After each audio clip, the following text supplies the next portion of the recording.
Welcome to AP news TV. ఉత్తరాంధ్రలో ఉత్తమమైన విద్యా సంస్థగా ఎన్ఈఆర్ స్కూల్స్ ఆఫ్ ఎక్సలెన్స్ నిలిచిందని కేంద్ర మంత్రి రామ్మోహన్ నాయుడు, విశాఖ విజయనగరం ఎంపీలు గీతం భరత్, కలిశెట్టి అప్పలనాయుడు స్పష్టం చేశారు. నేటి తరం పిల్లలకు విలువలతో కూడిన విద్యను అందించాలని, తద్వారా పోటీ ప్రపంచంలో తట్టుకుని నిలబడతారని కేంద్ర పౌర విమానయాన శాఖ మంత్రి కింజరాపు రామ్మోహన్ నాయుడు అన్నారు. శ్రీకాకుళం జిల్లా నడుకుదుటిపాలెంలో ఉన్న ఎన్ఈఆర్ స్కూల్స్ ఆఫ్ ఎక్సలెన్స్ శుభ ఆరంభ కార్యక్రమాన్ని Visakhapatnam MP M Bharat, Vizianagaram MP Kalisetti అప్పలనాయుడులతో కలిసి కేంద్ర మంత్రి రామ్మోహన్ నాయుడు ప్రారంభించారు. ఈ సందర్భంగా ఆయన మాట్లాడుతూ మారుమూల గ్రామీణ ప్రాంతాల్లో ఇంటర్నేషనల్ స్టాండర్డ్లో విద్యాసంస్థ ఏర్పాటు చేసి 4 ఏళ్లలో మంచి పేరు తెచ్చుకోవడం అభినందించాల్సిన విషయమన్నారు. దేశంలో విద్యారంగంలో విప్లవాత్మక సంస్కరణలు తీసుకొచ్చిన రాష్ట్రాల్లో ఆంధ్రప్రదేశ్ మొదటి స్థానంలో ఉందని అన్నారు. ఎన్ఈఆర్ స్కూల్ వ్యవస్థాపకులు హెచ్ఎల్ శాసనసభ్యులు ఎన్ ఈశ్వర్రావు ఎంతో నిబద్ధత, కార్యదక్షత కలిగిన నిస్వార్థ సేవకుడని కొనియాడారు. కేంద్ర రాష్ట్ర ప్రభుత్వాల సంపూర్ణ సహకారాన్ని ఎన్ఈఆర్ స్కూల్ ఆఫ్ ఎక్సలెన్స్ కు అందిస్తామని హామీ ఇచ్చారు.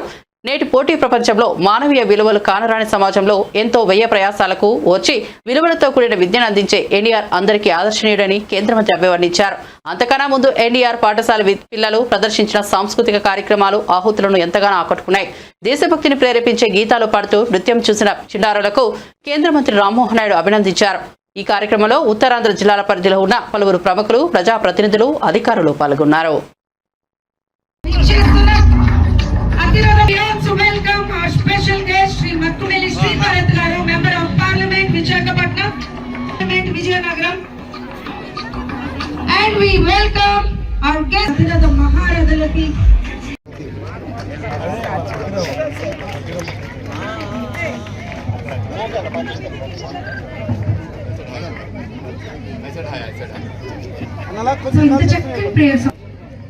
తన బుజ్జి మాటల ద్వారా అందరూ కూడా దయచేసి ఆ సీట్లు కావాల్సిన విజ్ఞప్తి చేస్తున్నాం.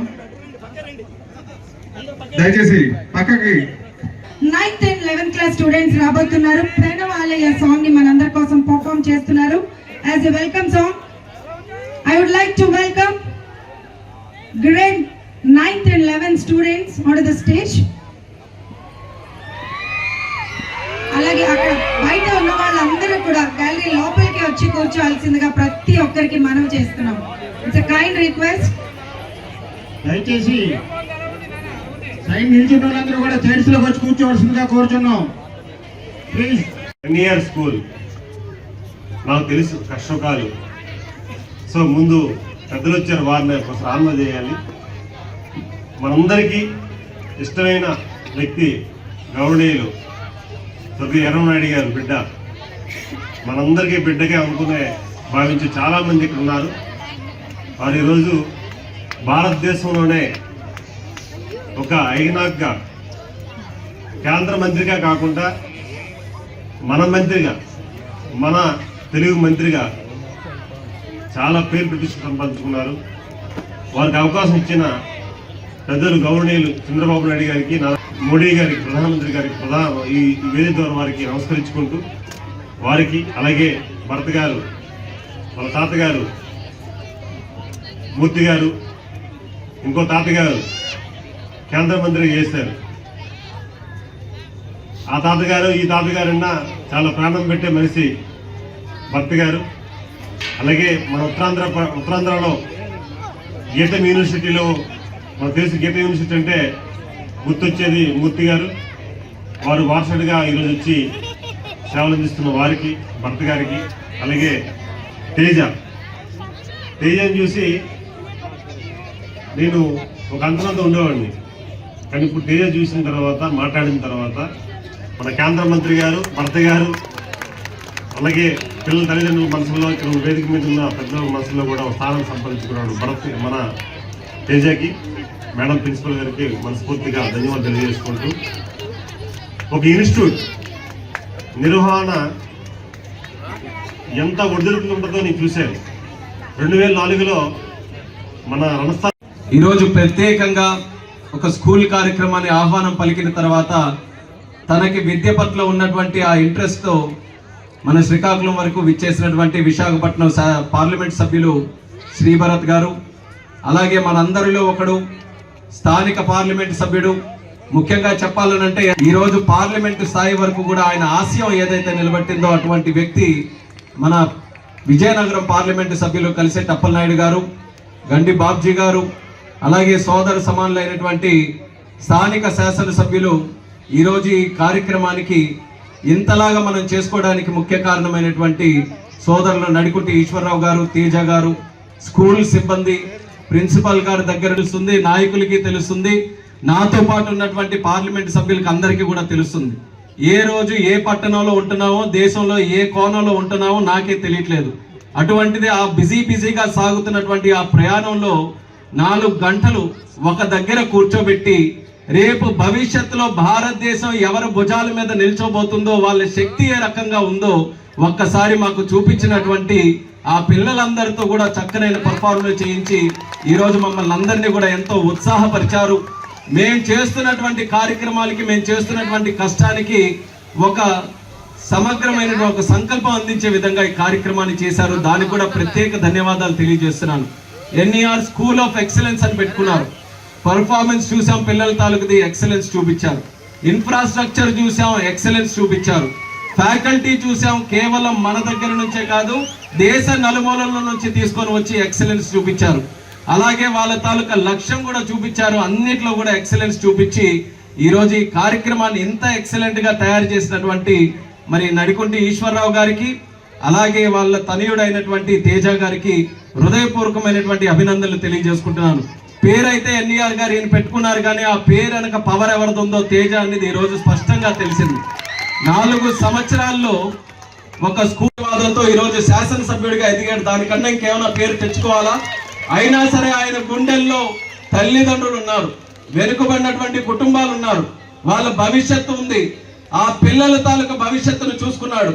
నేను ఈరోజు శాసనసభ్యుడిగా గెలిచినా సరే నా లక్ష్యం ఏదైతే ఎచ్చెర్ల నియోజకవర్గంలో ఉన్నటువంటి పిల్లలందరికీ కూడా మంచి విద్యతో భవిష్యత్తు అందిస్తానని ఏదైతే నమ్మాడో ఆ లక్ష్యాన్ని విడిచిపెట్టకుండా ఆయనకి కష్టమైనా సరే బ్రహ్మాండంగా ముందుకు నడిపిస్తున్నాడు. ఆ భగవంతుడు, ఎచ్చెర్ల ప్రజలు నిరంతరం కూడా ఆయన ఆశీర్వదిస్తూ ఈ లక్ష్యం గట్టిగా ముందుకు కొనసాగించే విధంగా ఆ భగవంతుడు ఎల్లప్పుడూ కూడా సహకరించాలని తెలియజేస్తున్నాను. ఒక భగవంతుడు పైన ఉంటాడు, ఆయన ఖచ్చితంగా సహకరిస్తాడు. కానీ ఈ రోజు మన ఆంధ్రప్రదేశ్ రాష్ట్రంలో విద్యా వ్యవస్థకి ఒక బలమైనటువంటి అండగా నిల్చున్నాడు. అదే మన యువ నాయకుడు నారా లోకేష్ అన్న గారని కూడా తెలియజేస్తున్నాను. ఆయన ఆశీస్సులతో, ఆయన ఆలోచనలతో, ఆయన విజన్తో ఆంధ్రప్రదేశ్ రాష్ట్రంలో ఉన్నటువంటి మానవ వనరులు, మన పిల్లలు ఎవరైతే ఉన్నారో అదే మనకున్నటువంటి అద్భుతమైనటువంటి శక్తి. ఆ శక్తితోనే ప్రపంచానికి తెలుగు వాళ్ళ తాలూకా కీర్తిని అందిస్తానని కష్టమైనటువంటి శాఖ ఈ రోజు విద్యాశాఖని లోకేష్ అన్న గారు తీసుకున్నటువంటి 9 నెలల్లోనే నేను ఢిల్లీలో ఉంటాను కాబట్టి అనేకమైనటువంటి రాష్ట్రాలలో ఉన్నటువంటి ఎడ్యుకేషన్ మినిస్టర్స్ తో మాట్లాడుతుంటాను. ఎవరితో మాట్లాడినా సరే ఆంధ్రప్రదేశ్ రాష్ట్రంలో ఉన్నటువంటి విద్యా వ్యవస్థలో వచ్చే మార్పులు మేము ఎవరం కూడా అందుకోలేకపోతున్నాం, అంత బ్రహ్మాండంగా ముందుకు నడుస్తున్నాయని ప్రతి రాష్ట్రంలో కూడా కొనియాడుతున్నారనంటే లోకేష్ అన్న గారు ఎంత పట్టుదలతో విద్యా వ్యవస్థను మార్చడానికి విజయవంతంగా ముందుకు నడిపించడం అనేది సాదాసీదా విషయం కాదు. ఇప్పుడు భరత్ గారు ఈ విషయాన్ని చెప్పారు. ఆయన సుమారు 35,000 మంది స్టూడెంట్స్ మేనేజ్ చేస్తున్నాడు గీతం తరపున. ఆయనే స్పష్టంగా చెప్పాడు ఎంత కష్టమైన పను. ఒకనొక సందర్భంలో అప్పలనాయుడు గారు కూడా జూనియర్ కళాశాల పెట్టేవారు. ఆ కళాశాల పెట్టినప్పుడు ఎర్రనాయుడు గారితో కార్యక్రమాలకి తిరిగితే ఆయన తిరిగిక్కిరి అయిపోయేవాడు. ఈ రోజు కాలేజీలో ఎగ్జామ్స్ జరుగుతున్నాయి, ఎలా జరుగుతున్నాయో, ఎవరికి పెట్టాలి, ప్రిన్సిపల్ ఎలా చేస్తున్నాడో. అంటే ఒక కాలేజ్ పెట్టిన తర్వాత, స్కూల్ పెట్టిన తర్వాత తల్లిదండ్రులు వాళ్ళ ఇంటిలో ఉన్నటువంటి 2-3 పిల్లల బాధ్యత ఏ రకంగా కష్టం అని పెసుకుంటారో, అలాగే ఒక స్కూల్లో 100 మంది చదివినా, 800 మంది చదివినా ఆ స్కూల్ పెట్టినటువంటి యాజమాన్యం కూడా తల్లిదండ్రుల్లాగే వాళ్ళందరి తాలూకా బాధ్యత తీసుకుంటారనేది వీళ్ళకి చూస్తే ఈరోజు మనకు తెలుస్తుంది. వాళ్ళ కోసమే, మీ తల్లిదండ్రుల కోసం, మీ పిల్లల కోసం, మీ భవిష్యత్తు కోసం పెట్టినటువంటి స్కూల్ ఇది. ఏదో డబ్బులు చేసుకోవడానికో, పేరు కోసమో, హోదా కోసమో కాదు. ఎంతో డబ్బులు ఖర్చు పెట్టి భరత్ చెప్పినప్పుడు ఈ యొక్క కార్యక్రమం, ఈ స్కూల్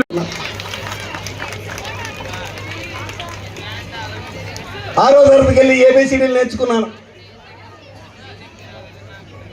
ఐఎం కలకటాలో డిగ్రీ పూర్తి చేసుకున్నాను. మనిషి చదువుకోవాలని తపన ఉంటే చాలు, కానీ ఎంతవరకైనా ఎదగలడు. ఒక 25 సంవత్సరాలు దేశమంతా తిరిగి నన్ను నేను సైన్ చేసుకున్నాను. కానీ నా గడ్డ మాత్రం అలాగే ఉంది, నా ఊరు మాత్రం అలాగే ఉంది, ఎక్కడా మార్పు లేదు. ఆ ఊరు కోసం ఏదైనా చెయ్యాలనే తపన, లక్షల రూపాయల పారితోషికాన్ని వదిలి నా గడ్డకి తిరిగి వచ్చి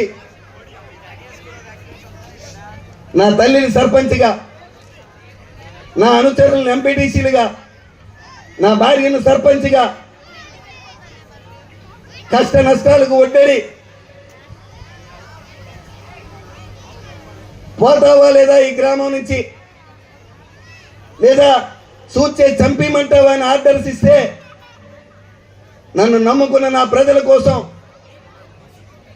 చావనైనా చస్తాను కానీ ఈ గ్రామాన్ని వదలను అని ఇక్కడే భీష్మించి కూర్చున్న నాకు ఈరోజు 30,000 ఓట్లతో నన్ను శాసనసభ్యునిగా పంపించిన నా ఎచ్చెర్ల ప్రధానికానికి వేలాది కోట్ల నమస్కారాలు తెలియజేసుకుంటున్నా.